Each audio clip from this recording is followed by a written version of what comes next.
Good. All right, we got Ruger at the park.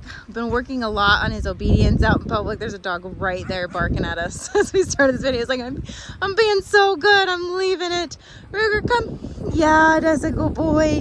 So a couple things. We're working on playing fetch, but we're adding some obedience into it. So he's like, I will leave the dog. I want to bark back, but I'm not supposed to. He's doing really good, like with ignoring distractions. You can kind of see he'll overcompensate and just be like, okay, I have to totally ignore that thing. And if that works for him, I'll take it. I would rather him overcompensate and be a little bit dramatic about leaving it versus just like this hyper fixation. Good boy, Ruger.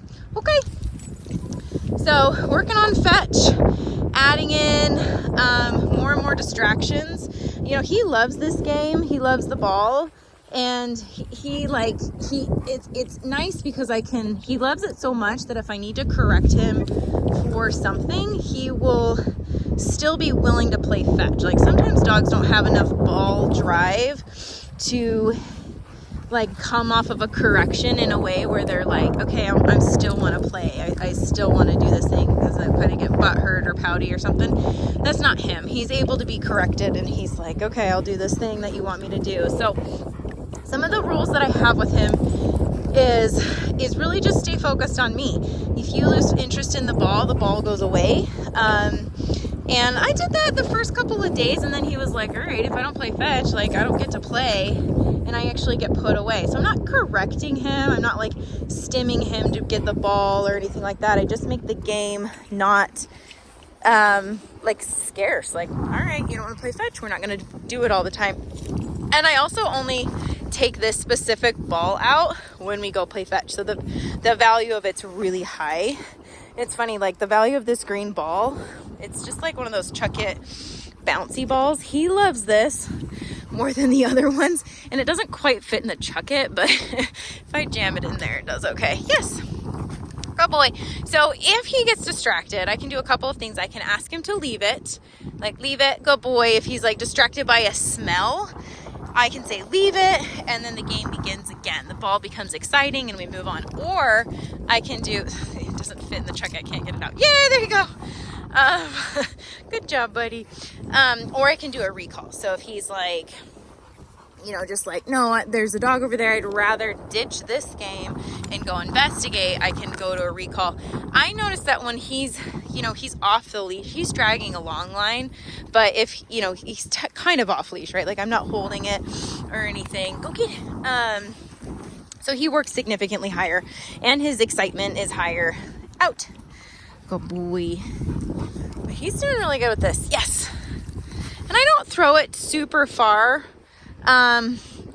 Just because like he is still young and he's very curious about people and things, and I want it, the further away he is, the more pressure I have to use on the e-collar, because I'm taking away leash pressure, I'm taking away body language, I'm taking away my verbal cues, all different kinds of communication. And so he knows that the e-collar is me and he knows what to do with it, but the further away he is, he loses a lot of information that could be helpful for him. So really, really good. I've been trying to work a little bit on a down just at any time because I feel like there's safety in that. So we've been doing that. Good job, buddy.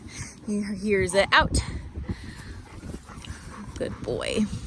So I'll kind of like throw it out there. Ruger, down.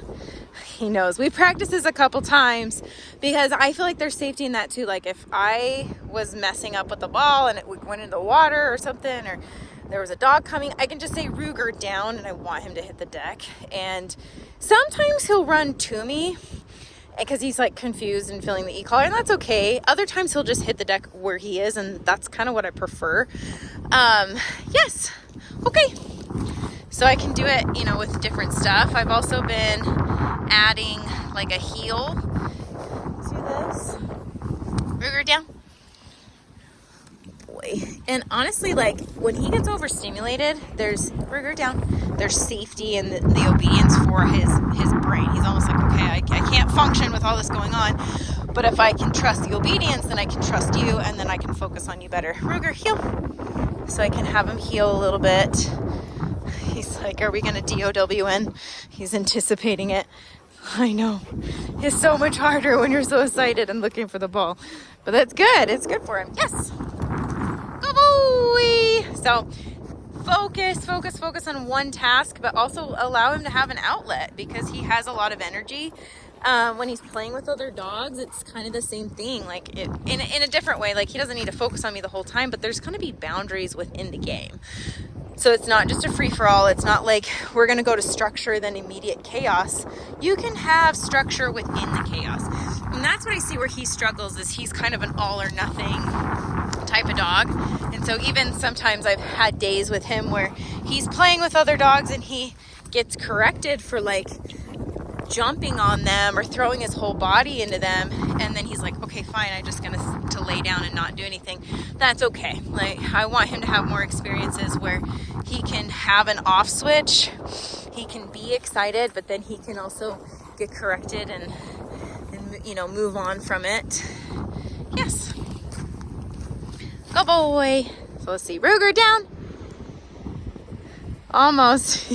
He's like, I don't know, I have to be right next to you. It's hard. It's not easy. But just the very fact that he is practicing this kind of stuff is really, really important for him. Okay, get the ball. Yeah, where'd it go? It's on your butt. There you go. And yeah, he's been a lot of fun to work with in this way. Yes, I know. Such a good boy.